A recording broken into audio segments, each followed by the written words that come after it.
ஆதி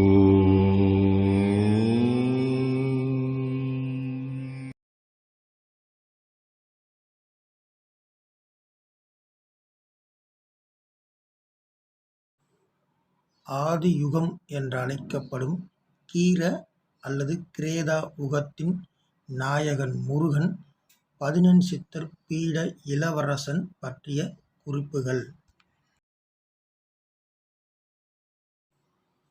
ஒவ்வொரு தமிழ் மக்களின் உள்ளத்திலும் இல்லத்திலும் மொழியாக, அதன் ஆற்றலாக, அமுதத் தமிழ் மொழியாகவே வீற்றிருந்து என்றென்றும் தமிழ் இனம், தமிழ் மொழி, தமிழ்நாடு, தமிழ் பண்பாடு ஆகியவற்றைப் போற்றிப் பேணிப் பாதுகாத்து தமிழர்கள் அனைவரையும் காத்திடும் முருகப் பெருமானின் வழிபாட்டுச் சாத்திரத்தை வழங்குகின்றோம். 14 சித்தர்கள் தங்களது தாய்மொழியான அருளூரு அமுதத் தெய்வீக செந்தமிழ் மொழியிலே இந்து வேதத்தை இம்மண்ணுலக மக்களுக்கு வழங்கினார்கள்.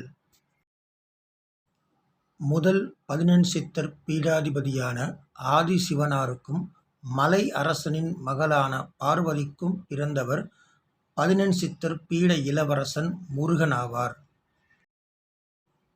இம்முருகன் செயற்கரிய செயல்கள் பல செய்து அண்ட பேரண்டத்தவர்களின் தலைவனான இந்திரனின் மகளை மணந்தார். பிறகு இத்தமிழ் மண்ணுக்கே உரிய காதல் நெறிப்படி இன்றைக்கும் இளமுரியா கண்டத்தின் மிஞ்சிய பகுதியாக இருக்கும் தமிழ் நாட்டின் வள்ளி மலை அரசனின் மகள் வள்ளியை காதல் திருமணம் செய்து கொண்டார்.